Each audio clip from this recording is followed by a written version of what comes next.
Salmo 139, o título do sermão dessa noite é Quem sou eu? Uma identidade segundo Jesus. Quem sou eu? Uma identidade segundo Jesus. Do versículo 1 até o versículo 6 somente. Todos encontraram? Diz assim a palavra do Senhor: Ó Senhor, Tu examinas meu coração e conheces tudo a meu respeito. Sabes quando me sento e quando me levanto. Mesmo de longe conheces meus pensamentos. Tu me vês quando viajo e quando descanso. Sabes tudo o que faço. Antes mesmo de eu falar, Senhor, sabes o que vou dizer. Vais adiante de mim e me segues, pões sobre mim a tua mão. Esse conhecimento é maravilhoso demais para mim, é grande demais para eu compreender. O ser humano tem pelo menos 3 grandes dilemas. 3. Quem eu sou, de onde vim e para onde eu vou. Provavelmente você, de alguma forma ou outra, em alguma ocasião ou outra, já se fez pelo menos algumas dessas perguntas. Quem eu sou, de onde vim e para onde vou. E eu diria que quem eu sou e de onde eu vim, eu diria que de onde eu vim e para onde eu vou são perguntas mais fáceis de nós encontrarmos as respostas. Por quê? Porque nós sabemos que viemos de Deus e sabemos que um dia iremos voltar para Ele. Mas a grande pergunta que muitos de nós nos fazemos é: quem sou eu entre o tempo que eu sou concebido até o período em que Jesus me leva para Ele de volta? Quem sou eu no meio desse intervalo, desse longo intervalo que nós chamamos de vida? Quem eu sou? Alguns diriam: talvez você é o Antônio. Bom, Antônio é o meu nome. Antônio é parte de quem eu sou, mas é apenas o meu nome. E a minha definição, ela não pode ser resumida no meu nome, embora o meu nome diga muito sobre mim. Nós não conseguimos enxergar as pessoas a parte dos seus nomes, não é verdade? Nós olhamos para alguém e imediatamente a identificamos pelo nome. E quando nós não sabemos o nome dela, a gente se utiliza de algumas outras características que essa pessoa tem. Por exemplo, aquele menino simpático que está caminhando ali, aquela moça alta que está indo ali, aquela de vermelho, aquela de amarelo. Mas fato é que nós nos utilizamos do nosso nome. E nós desejamos a todo custo descobrir quem nós somos. Você já se fez essa pergunta: quem sou eu? Nós aprendemos a ter a certeza de onde nós viemos e aprendemos também a ter a certeza para onde nós vamos. Mas o nosso problema está em saber quem nós somos. Mas eu tenho uma notícia boa para você essa noite. A Bíblia tem as informações seguras acerca de quem nós somos. De tal maneira que basta nós nos debruçarmos nela e buscarmos a Deus, e nós certamente conseguiremos chegar a uma resposta satisfatória para essa pergunta de quem sou eu, ou de quem nós somos. Ela também tem informações extremamente úteis para entender quem nós somos, não apenas por nós mesmos, mas ela tem informações úteis para nós sabermos quem somos em Cristo Jesus. E não apenas saber quem somos nele, mas nós firmarmos a nossa identidade a partir do amor de Jesus Cristo que está sobre a nossa identidade. É verdade. Essas informações nem sempre são fáceis de serem interpretadas. Eu concordo com isso. Em alguns momentos das nossas vidas, é muito difícil saber quem nós somos, não é verdade? Dependendo da época da vida, de quantos anos nós temos, na adolescência, juventude, é muito difícil. Depois, na velhice, a gente acaba esquecendo até quem a gente é, em alguns casos, né? Mas é difícil a gente saber quem a gente é. Não é verdade? É muito difícil, dependendo do caso, dependendo do contexto. Mas quando olhamos para a santa palavra de Deus, nós conseguimos sim encontrar uma resposta satisfatória para afirmar a nossa identidade em Cristo Jesus. E o Salmo 139 é um tratado sobre a pessoa de Deus, sobre o ser de Deus. O Salmo 139 tem muitas informações seguras acerca de Deus. Mas, pastor Antônio, espera aí, o seu sermão, você está dizendo que é para tentar responder a pergunta de quem nós somos em Deus, em Cristo. E você está dizendo que o Salmo 139 é um tratado sobre a pessoa de Deus e alguns dos seus atributos. O que tem a ver uma coisa com a outra? Veja bem, meus irmãos, tem a ver uma coisa com a outra, é que ninguém pode conhecer a si mesmo sem antes conhecer a Deus. Nós não podemos chegar a uma identidade segura sobre nós, a um conhecimento seguro sobre nós, sem antes entender quem é Deus. Nós não sabemos exatamente qual o contexto em que Davi escreve esse salmo, mas nós sabemos que Davi era um grande poeta no sentido literal da poesia hebraica. E Davi então expõe nesse salmo que para saber quem nós somos, nós precisamos antes saber quem Deus é. Davi nos ensina nesse salmo que nenhum sentimento falso que nós temos em relação a nós mesmos pode enganar ao Senhor. Davi nos ensina nesse salmo que nenhuma das máscaras que nós às vezes colocamos sobre os nossos ossos podem enganar a Deus acerca de quem nós somos, porque Ele nos sonda e Ele nos conhece.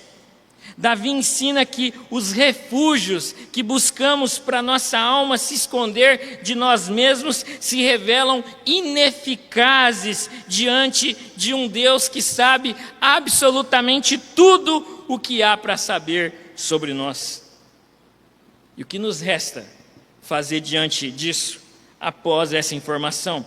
Nos resta nos render em adoração a Deus, nos resta nos entregar o nosso coração ao Senhor e buscar na pessoa dele um verdadeiro conhecimento sobre nós.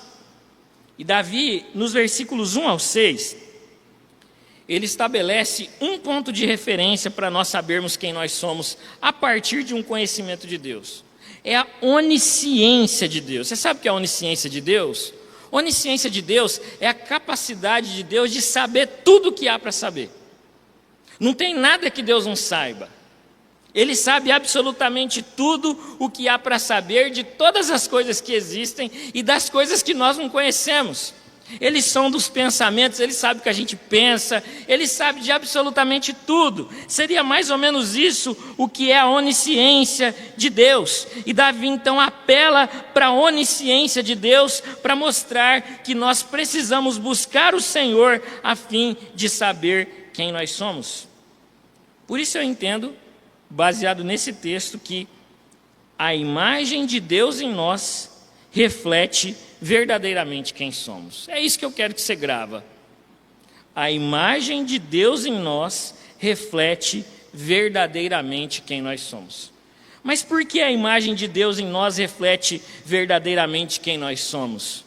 A resposta é muito simples. É muito objetiva, porque nós somos criados por Ele. Por isso que a imagem de Deus em nós reflete verdadeiramente quem nós somos.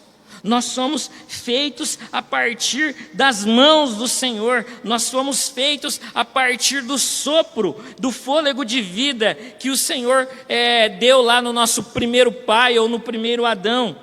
Nós fomos gerados a partir dessa constatação do Senhor de que Ele resolveria mostrar toda a sua glória e Ele então resolve criar o homem para glorificar a si mesmo. Por isso nossa vida não tem sentido longe de Deus. Por isso que a nossa vida ganha sentido diante de Deus e na presença de Deus. Por isso, nossa vida diante de Deus garante um conhecimento verdadeiro e seguro acerca de quem nós somos. Nós não podemos conhecer verdadeiramente a nós mesmos sem conhecer a Deus, sem conhecer o autor da vida, porque nós somos criados por Ele. Portanto, só Deus tem um mapa que aponta verdadeiramente o caminho seguro para nós saber quem somos.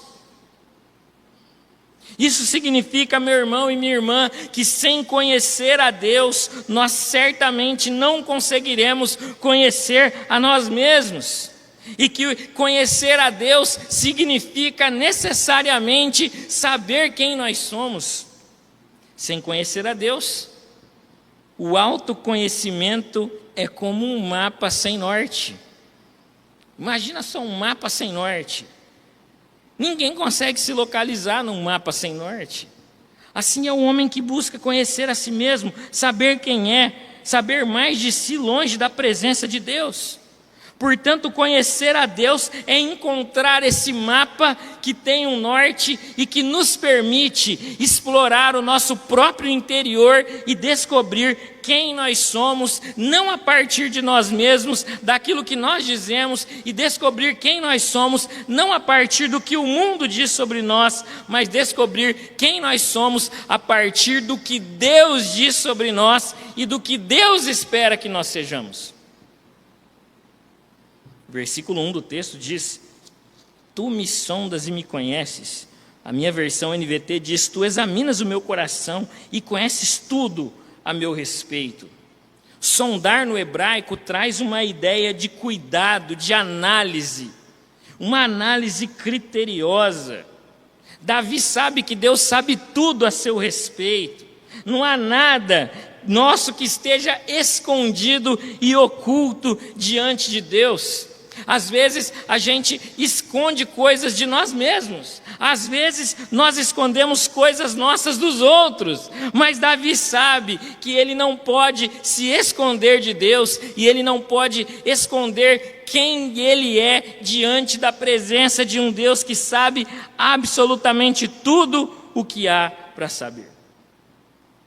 Tudo o que fomos, tudo o que somos e tudo o que seremos ou o que desejamos ser, nada disso escapa do conhecimento do Senhor. E o texto ainda diz uma outra palavra muito importante, que é a palavra sondas. Sondas traz uma ideia no hebraico de cavar bem fundo, assim. É mais ou menos o significado dessa palavra no hebraico. Talvez Davi queira nos ensinar que Deus cava as profundezas da nossa alma e revela a nós tudo aquilo que está lá. Nunca poderemos ter segurança de quem nós somos longe da presença de Deus, porque só o Senhor consegue cavar tão fundo nas profundezas da nossa alma e trazer diante de nós algo que está dentro de nós, mas que nós às vezes não notamos. Davi reconhece que o Senhor o conhece porque também aprendeu a conhecer a Deus nessa relação. Davi sabe que nas profundezas de Deus, ele pode encontrar as profundezas dele mesmo. Davi sabe que pode se reconhecer a partir de um relacionamento com Deus. E Davi ainda nos ensina uma outra verdade muito importante. Ele mostra que ninguém pode conhecer um pouquinho de si sem antes conhecer muito acerca do Senhor. É como se Davi dissesse: sabe as partes mais profundas e complexas do meu coração? Deus está lá, Deus conhece lá, Deus inspeciona e examina aquelas dimensões, aquelas profundezas que nós não conseguimos examinar. Ele está lá, Ele está presente lá, e ninguém melhor do que Deus para saber e para nos contar aquilo que nós somos. Nós não nos criamos, nós somos limitados, mas ao contrário de nós, Deus examina Davi, examina o seu coração, examina o meu coração e mostra para nós os nossos sentimentos, os nossos medos, os nossos anseios, as nossas ansiedades. Deus é capaz de trazer à tona tudo o que há para saber sobre nós. Por que Deus nos conhece? Ele nos conhece porque Ele nos vigia, Ele nos sonda, Ele nos conhece porque Ele nos guarda quando nós estamos deitados, quando nós estamos caminhando, como o texto nos mostra. Davi nos ensina que Deus está conosco em absolutamente todos os momentos, nos melhores momentos e também nos piores momentos. Nos momentos mais alegres e nos momentos mais tristes. O Senhor está conosco em absolutamente todos os momentos. E Davi diz que Deus sabe quando ele se senta e sabe quando ele se levanta. Mesmo de longe, conhece os pensamentos de Davi. O versículo 1 e o versículo 2 do Salmo 139 tem uma diferença muito interessante. O versículo 1 mostra um conhecimento interno que Deus tem de Davi, ou que Davi tem dele mesmo, enquanto o versículo 2 mostra o conhecimento externo, ou seja, no versículo 2, Deus olha para Davi e diz: mesmo de longe, aí do céu, o Senhor me conhece, o Senhor sabe quem eu sou, o Senhor está comigo em absolutamente todos os momentos da minha vida. No versículo 1, o salmista Davi mostra Deus atuando dentro de nós, inspecionando o nosso coração, sondando o nosso ser a partir de dentro. Já no versículo 2, o salmista Davi nos mostra Deus nos olhando a partir de fora, lá de cima, lá dos céus, lá do alto, como nos expressa o salmista Davi aqui no versículo 2. Davi nos ensina duas coisas muito importantes aqui. Que Deus está dentro de nós, ao mesmo tempo em que Ele está fora de nós. Como é que pode isso? Isso é contra a lógica. Mas é isso que Davi nos mostra. O Senhor examina o meu coração. O Senhor sabe tudo sobre mim, o Senhor está dentro de mim. Mas o Senhor também está lá do alto, me olhando, me protegendo. Ele está presente conosco em absolutamente todos os momentos. Por isso que ninguém pode escapar da presença de Deus. Por isso que ninguém pode fugir da presença de Deus. Porque Ele está dentro, mas está fora. Ele está em todos os lugares. Portanto, todos os lugares que nós pisarmos a planta dos nossos pés, nós teremos que encontrar a Deus. Tenho certeza que você já conheceu um desviado. Uma das coisas que um desviado faz, eu, graças a Deus, nunca tive essa tristeza de me desviar. Mas eu já conheci muitos desviados. E uma das coisas que o desviado faz, isso é uma característica do desviado. Primeiro, que tudo para ele é mais importante do que estar na casa de Deus. Essa é uma característica de um desviado. E segundo, é que o desviado, ele tenta a todo custo fugir da presença de Deus. E talvez na cabeça de um desviado, está algo do tipo: se eu for a determinados lugares, Deus não estará lá e eu vou poder sambar à vontade. Mas na verdade nós sabemos, meus irmãos, que até mesmo nos piores momentos da vida de um desviado, o Senhor está o contemplando. Até mesmo nas coisas mais vergonhosas que um desviado faz, o Senhor está ali presente olhando para ele e obviamente não aprovando absolutamente nada daquilo que aquele homem ou aquela mulher está fazendo. Mas o texto é claro, Deus está lá de cima olhando para nós aqui. Isso significa que nós somos inescapáveis. Não há lugar nesse mundo, meus irmãos, que nós poderemos fugir do Espírito de Deus. Ele está em toda parte, e por toda parte que nós estivermos, nós encontraremos a Deus, por mais que nós às vezes tentamos negar esta realidade. Deus é inescapável, ninguém consegue escapar do Espírito de Deus. Quando nos aproximamos de Deus, é possível sim saber quem nós somos. E à medida que nós nos afastamos de Deus, nós também nos afastamos consequentemente do verdadeiro conhecimento sobre nós e também da nossa verdadeira identidade. Longe de Deus, nós não passamos de escravos do pecado, de escravos do mundo, de escravos do diabo, mas diante de Deus nós somos e certamente seremos aquilo que Deus deseja que nós sejamos, aleluia. A palavra saber no versículo 2, o texto diz aqui: tu sabes o que faço. Ela significa discernir, distinguir, conhecer, distinguir com entendimento, com sabedoria. Nós muitas vezes, meus irmãos, não conseguimos nos distinguir, nós muitas vezes não conseguimos nos discernir. A gente não sabe quantas vezes a gente sentou hoje. Você sabe quantas vezes você sentou hoje? Quem é que sabe isso?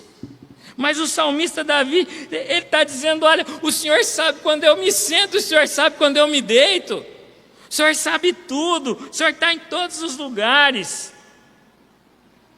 Ninguém pode fugir de Deus, porque Ele sabe absolutamente coisas sobre nós que nem nós sabemos.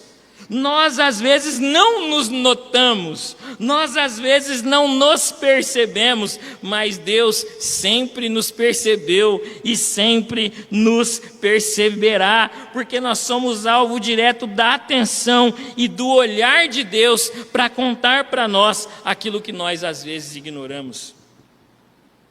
A palavra de longe aqui mostra a visão do Antigo Testamento sobre Deus. A ideia é essa que eu disse. O salmista Davi está aqui na terra e Deus está lá do seu trono, olhando para Davi aqui na terra. É uma comunhão entre o céu e a terra, entre Deus e o homem, e é também uma comunhão entre o perfeito e o imperfeito. Davi nos mostra que nem mesmo a distância entre o céu e a terra, que é uma distância considerável, nem mesmo esta distância é capaz de fazer Deus deixar de perceber Davi e de contar para Davi quem Davi é diante da presença de Deus. Não importa o tamanho do olhar, ou não importa a distância do olhar, se Davi está na terra e Deus está no céu, o que importa é a profundidade do olhar de Deus, que consegue penetrar o nosso coração e revelar para nós coisas que nem nós sabemos sobre nós. Davi é rasgado pelo olhar de Deus. O coração de Davi é desmantelado diante de um olhar de Deus que sabe de absolutamente todas as coisas sobre Davi. Davi sabe que é conhecido por Deus porque aprendeu a conhecer a Deus. Davi sabe que os olhos do Senhor estão sobre ele o tempo todo, seja viajando, seja descansando, como diz o versículo 3, Deus sabe absolutamente tudo o que eu faço. O versículo 4 é um versículo muito interessante. O texto diz que antes mesmo de eu falar, Senhor, sabes o que vou dizer. Isso é espantoso. Alguém aqui sabe a próxima palavra que eu vou dizer? Se eu me calar, vocês não sabem nada mais. Mas Deus sabe. Deus sabe de absolutamente todas as coisas, inclusive as palavras que vêm à nossa boca antes mesmo de nós a falarmos. A interpretação mais tradicional desse texto é que, antes de nós formularmos as palavras, Deus sabe o que nós dizemos, e essa interpretação é plausível, é muito plausível. Mas há uma outra interpretação do João Calvino, em que ele diz que, embora nós não pronunciemos sequer uma só palavra, e tentamos pelo silêncio ocultar as nossas intenções secretas diante de Deus, nem assim a gente pode escapar da observação e do conhecimento do Senhor. Para João Calvino, às vezes a gente tenta escapar de Deus e esconder os nossos sentimentos de Deus, como a gente faz às vezes na nossa casa, com o cônjuge, com o pai, com o filho, no trabalho, sabe? Quando você chega e diz, hoje eu não estou para conversa, você não quer que ninguém saiba o que você está pensando?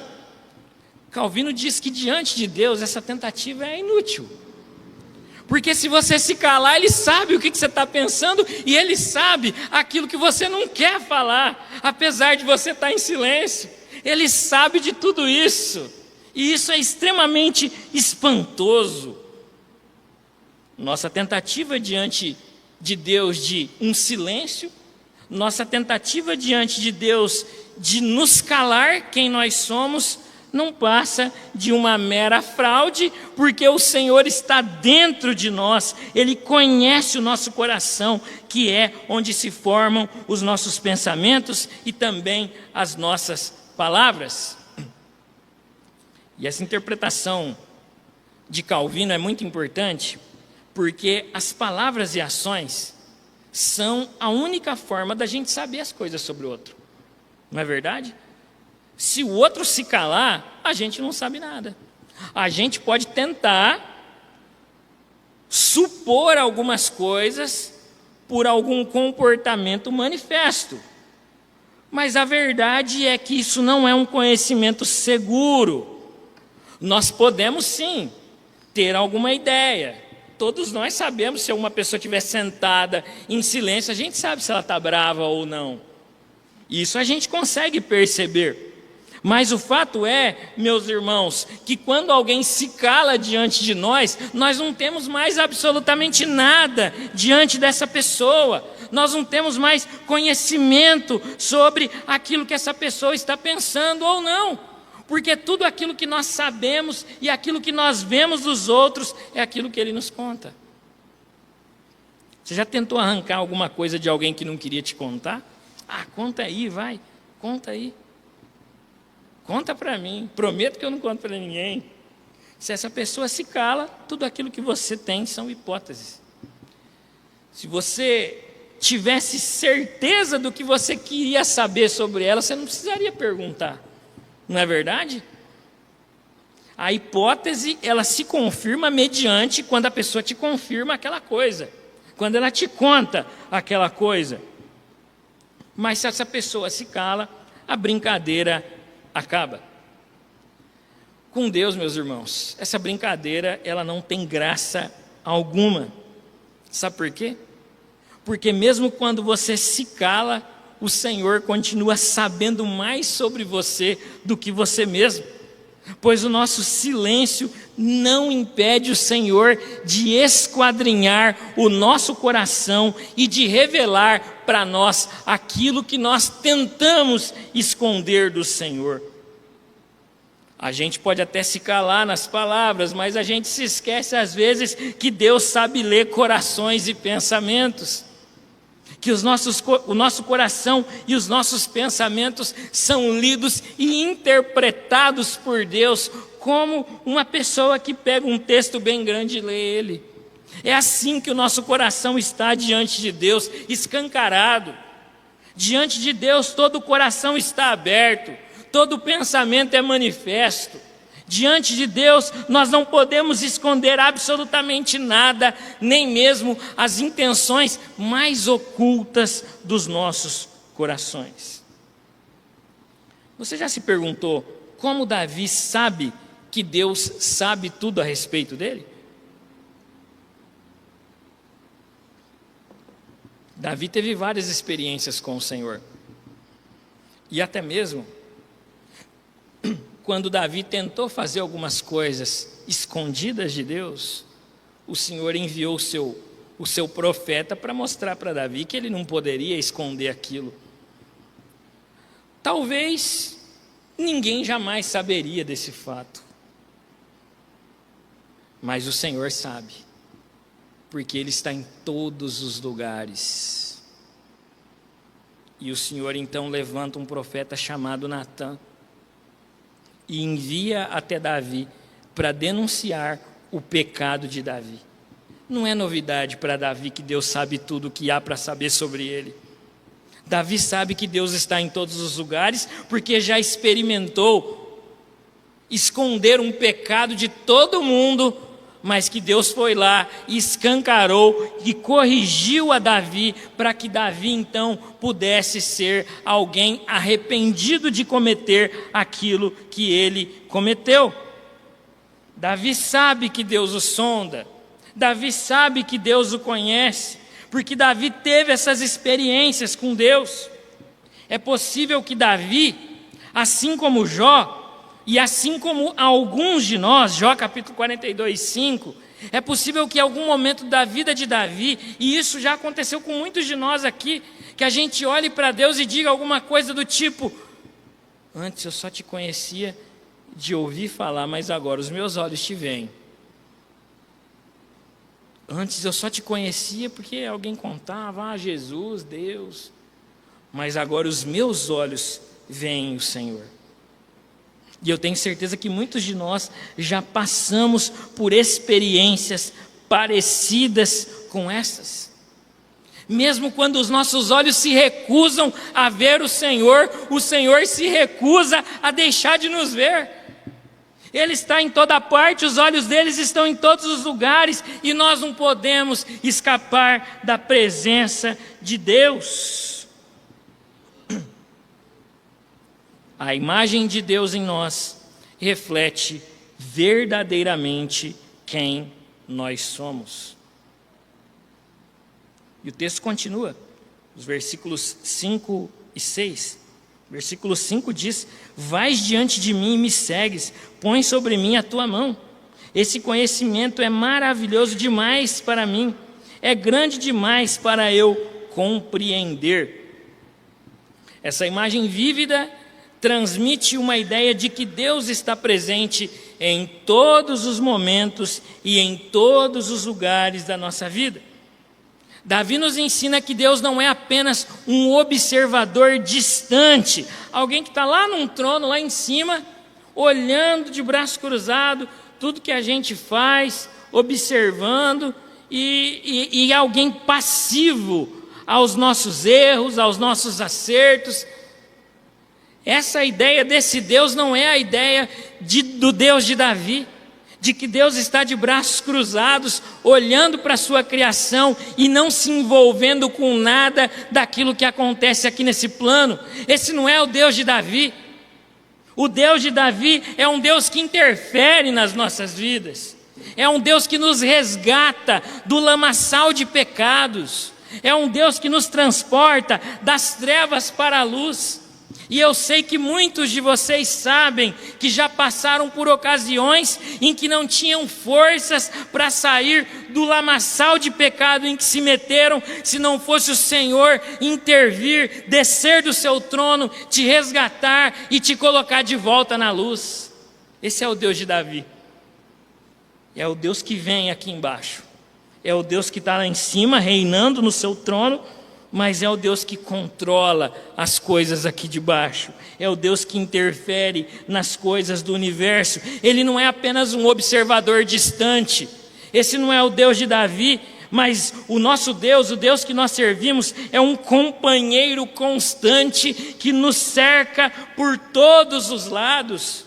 E o texto diz que a mão de Deus aqui simboliza o cuidado, a proteção de Deus sobre nós, os seus filhos. E a mão de Deus está sobre a vida de Davi. Vais adiante de mim, me segues, põe sobre mim a sua mão. Deus está diante de Davi, está atrás de Davi ao mesmo tempo. Ele vai adiante de Davi e segue a Davi de trás também. Põe a sua mão, ele cerca Davi. Se Davi vai no céu, Deus está lá. Se Davi mergulha nas profundezas dos mares, quem ele encontra lá? Deus. Ele cerca Davi pela direita, cerca pela esquerda, vai à frente, vai atrás, coloca a mão. Você percebe a expressão que esse salmo nos mostra de todo o cuidado de Deus sobre as nossas vidas? Tal conhecimento é maravilhoso demais, está além do meu alcance. É tão elevado que eu não posso o atingir. O salmista reconhece que a profundidade do conhecimento de Deus sobre ele, sobre Davi, é incompreensível, é inatingível, é alto demais, é fundo demais, é grande demais. Por isso eu percebo um certo espanto de Davi aqui. Sabe quando você vê alguma coisa que você fica espantado? Ou positivamente ou negativamente? Algumas coisas que eu já vi, eu fiquei espantado. Olhei assim, um dia eu subi uma montanha, aí olhei lá de cima, falei, gente, se isso aqui é tão grande assim, tão alto, imagina o amor de Deus. Fiquei espantado. E a gente percebe o espanto de Davi, tentando expressar diante de nós, os leitores da Bíblia, toda a grandeza de Deus, todo o cuidado de Deus, todo o amor de Deus, tentando contar para Davi o tempo todo quem ele é. Presta atenção. Existem duas maneiras de nós conhecermos a Deus. Duas. A primeira é que muitas pessoas conhecem a Deus de ouvir falar. Ou seja, aquilo que nós sabemos sobre Deus, nesse primeiro exemplo, é porque os outros contam para nós. Nós ouvimos sobre Deus. E existe uma outra forma de nós conhecermos a Deus. De nós o buscarmos e termos as nossas próprias experiências com Ele. Certo? Muitas pessoas conhecem a Deus apenas de ouvirem pregações, participarem de estudos e ouvirem testemunhos. Essas três coisas que eu citei são essenciais nas nossas vidas. Nós devemos ouvir pregações, participar de estudos e ouvirem os testemunhos dos nossos irmãos. Mas nenhuma dessas três coisas deve nos impedir de nós buscarmos ter as nossas próprias experiências com Jesus através de uma busca por Ele e de um relacionamento pessoal com Ele a partir da leitura bíblica e da oração. O primeiro tipo de pessoa vai ficar sendo como era Jó antes do capítulo 42. Eu te conhecia de ouvir falar. Sabia quem era o Senhor, tinha uma noção ali, até entreguei a minha vida. E o segundo tipo de pessoas é essa pessoa que vai ver a Deus com os seus próprios olhos, se revelando o tempo todo nas Escrituras e, consequentemente, revelando o tempo todo pelas Escrituras quem nós somos.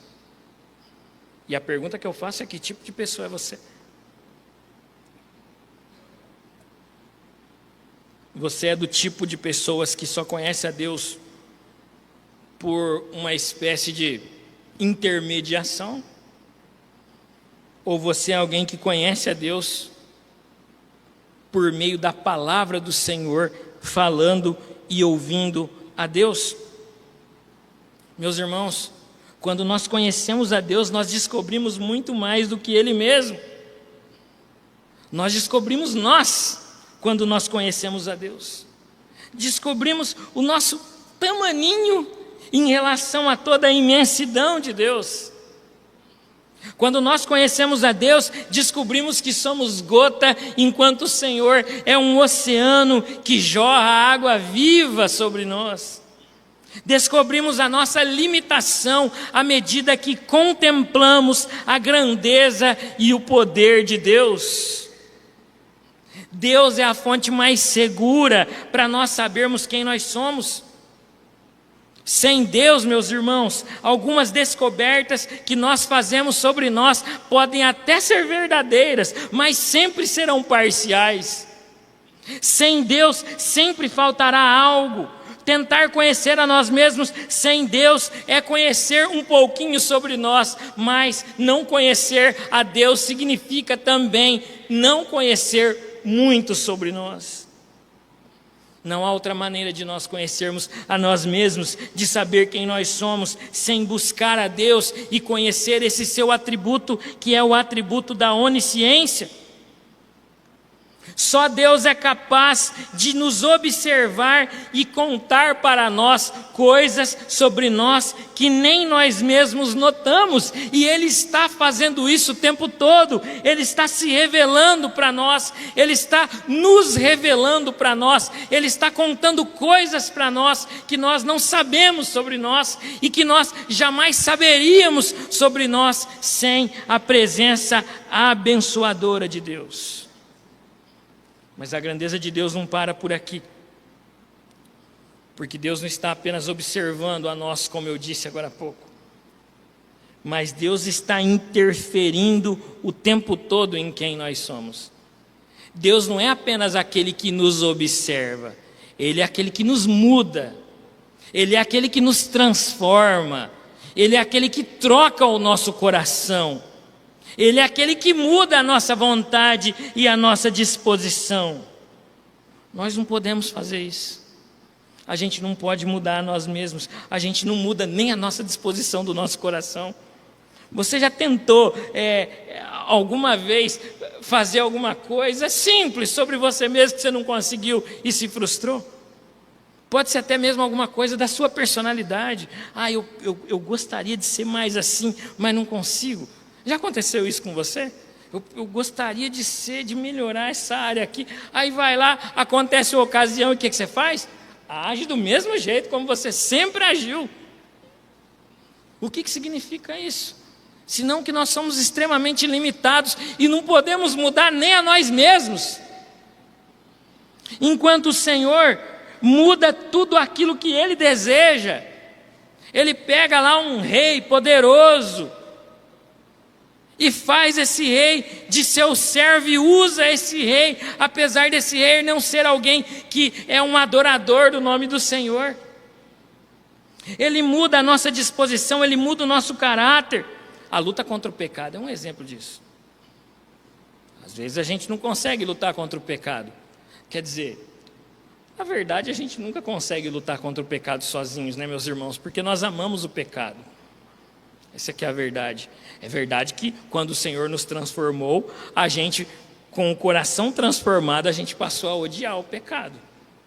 Mas se a gente vacilar, a gente vai lá e comete ele, mesmo odiando ele, mesmo não nos alegrando naquilo, a gente cai. Se a gente vacilar, a gente cai. Meus irmãos, o nosso alcance é pequeno sobre nós mesmos. Nós não temos poder para mudar coisas simples sobre nós. Mas o Senhor tem. Mas o Senhor pode. E Ele é capaz de transformar o coração, Ele é capaz de transformar a realidade, Ele é capaz de nos modificar, Ele é capaz de fazer tudo quanto Ele deseja. Existem dois tipos de escravidão. O primeiro tipo de escravidão é a escravidão do outro. Nessa escravidão do outro, a gente vive pela lei do outro. Nós vivemos segundo a aparência do outro, segundo a ordem do outro, segundo aquilo que o outro deseja que a gente faça. Pode ser um blogueiro, uma blogueira, um youtuber, um jogador de futebol. E existe um outro tipo de escravidão. E esse outro tipo de escravidão é a escravidão de nós sermos e fazermos aquilo que nós desejamos conosco mesmos. Espera aí, pastor Antônio, quer dizer que fazer o que eu quero comigo mesmo é errado? É óbvio que sim. É uma escravidão também. É uma escravidão do eu. Nesse segundo tipo de escravidão, eu vivo como eu quero, eu resolvo as coisas do meu jeito. As pessoas saem da primeira escravidão e caem na segunda. Ela era escrava de alguém e agora se torna escrava de si mesma. Mas a realidade da escravidão não mudou. O jugo continua presente. Mas como então encontrar a liberdade? sermos quem Deus deseja que nós sejamos. Fazer aquilo que Deus espera que nós façamos. Viver segundo Jesus Cristo ensina que nós devemos viver. Aqui sim eu encontro a verdadeira liberdade, e aqui sim eu encontro aquilo que eu fui criado para ser.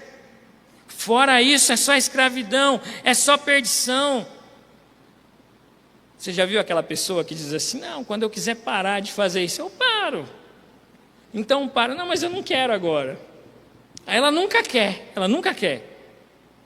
O que significa isso? No discurso ela quer mostrar uma autonomia, certo? E existe uma autonomia aí, mas uma autonomia escravizadora. Mas quando o Senhor entra na história desse homem, esse homem se rende. Esse homem deixa de ser quem ele gostaria de ser, ou quem os outros gostariam que eles fossem, ou quem a mãe dele esperaria que ele fosse. Embora as mães e os pais devam orientar os seus filhos nos caminhos do Senhor, mas há um perigo aí. Há um perigo nessa relação. Porque o pai e a mãe, obviamente, também podem errar nesse processo e tentar fazer do seu filho um mini ele mesmo. E se esquecer que o homem faz muitos planos, mas Deus é quem determina os seus passos. Então nós precisamos tomar muito cuidado. Deixa eu te perguntar uma coisa, e já estou caminhando para o encerramento desse sermão.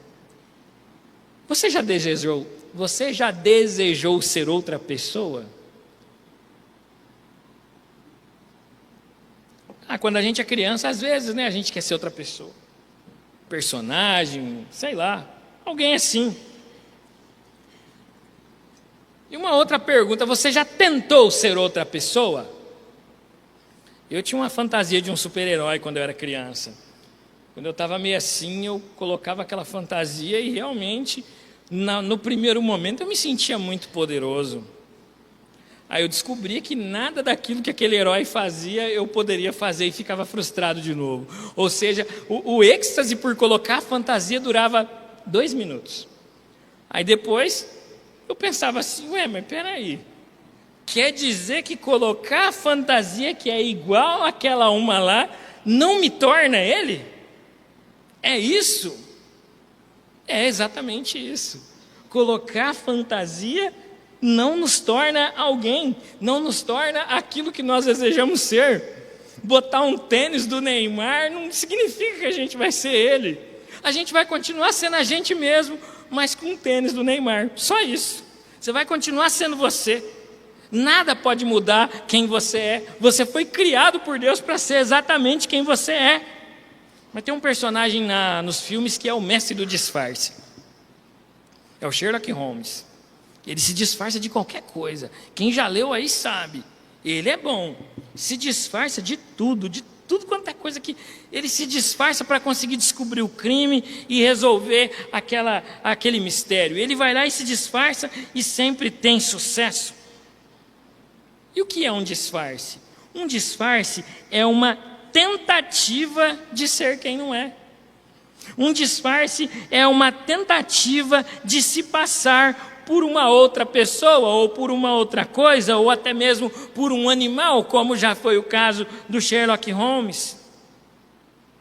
Muitas vezes, nós tentamos assumir outra identidade diante dos olhos de Deus, diante dos olhos das outras pessoas e diante de nós mesmos. Mas, meus irmãos, não adianta nós tentarmos ser outra pessoa diante de Deus, porque Ele nos olha tão profundamente que diante da presença do Senhor toda a máscara cai. Diante do olhar do Senhor não existem máscaras, não existem esconderijos e não existem disfarces que sejam capazes de fazer nós enganarmos a Deus. Ele sabe quem a gente é. Nós precisamos entender que não devemos e não podemos fazer cenas para Deus, porque Ele nos conhece a partir de dentro. A gente coloca a máscara, mas os olhos de Deus conseguem ver através dela e saber quem nós somos. Não adianta tentar ser quem não somos. O Senhor sabe de absolutamente tudo o que há para saber sobre nós. Você gosta de espelho? Quem é que gosta de espelho? Levanta a mão aí. Opa, bastante gente. Vocês estão com... tem mais gente. Eu duvido, tem mais gente aqui que gosta de espelho, que eu estou vendo e não levantou a mão, hein? Ó, Deus está vendo, hein? Não adianta fingir, não. Perguntar de novo. Quem gosta de espelho, levanta a mão. Ah, eu odeio espelho. A Aline gosta de espelho, eu odeio espelho, odeio foto, eu acho horrível essas coisas. Tirar foto para mim é um martírio quase. Mas por que eu estou perguntando isso para você? Porque às vezes a gente se olha no espelho para ver se a gente está bonito, né? É assim que a gente faz, né? A Aline nem precisa de espelho, ela sempre está bonita, não precisa nem de espelho. Mas às vezes a gente se olha no espelho para ver se a gente está bonito, não é verdade? A gente olha lá, vai lá. Tem gente que faz isso, eu não faço. Não faço, não gosto disso. Mas nos olhar no espelho, meus irmãos, não diz quem nós somos. O espelho não tem esse poder. Nos olhar no espelho diz no máximo como nós estamos, ou seja, o nosso aspecto exterior, a nossa aparência. Se quisermos saber quem nós somos, nós devemos olhar para Deus, porque Ele é o único espelho capaz de lançar luz sobre os olhos do nosso coração e ser a fonte confiável para revelar então a nossa verdadeira identidade. Se olhar no espelho para tentar saber quem é buscar uma resposta no lugar errado. Às vezes a gente olha para o mundo, a gente olha para as opiniões dos outros, a gente olha para nós mesmos, mas a verdade é que a única fonte confiável para o nosso autoconhecimento é a presença abençoadora de Deus nas nossas vidas. E ao conhecermos a Ele, nós descobrimos assim então a essência de quem nós somos, a profundidade de quem nós somos, porque o Senhor escancara perante nós a nossa alma, não somente a parte boa, como muitas pessoas às vezes tentam fazer conosco, nos bajulando, mas o Senhor escancara perante nós a nossa alma tal como ela é, as partes boas e as partes ruins.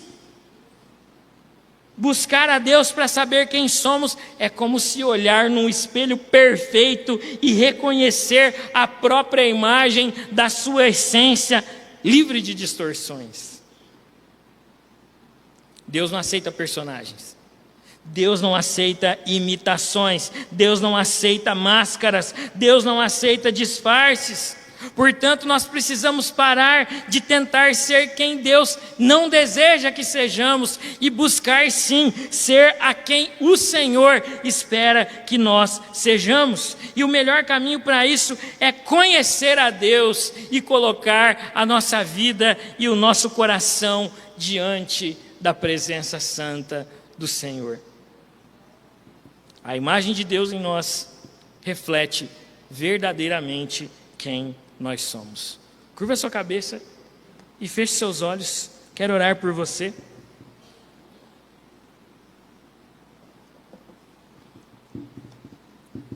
Você que ouviu essa mensagem, que foi tocado, quero pedir para o Senhor trabalhar na sua vida, na sua identidade e no seu coração. Pai querido, nos ajude a nos libertarmos da escravidão de nós mesmos. Nos ajude a libertarmos da escravidão do outro. Nos ajude, Pai, a nos libertar dos padrões segundo o mundo. E eu oro, Pai, para que o Senhor nos torne e nos faça cada dia mais segundo a Tua vontade, segundo a Tua imagem e segundo a Tua palavra. Nós não queremos, Pai, ser como nós mesmos desejamos, mas nós queremos, Pai, sermos como o Senhor deseja que nós sejamos. Faça de nós, Pai, satisfeitos no Senhor. É o que eu te peço nesse momento, em nome de Jesus, e e para a tua glória. Amém, Senhor.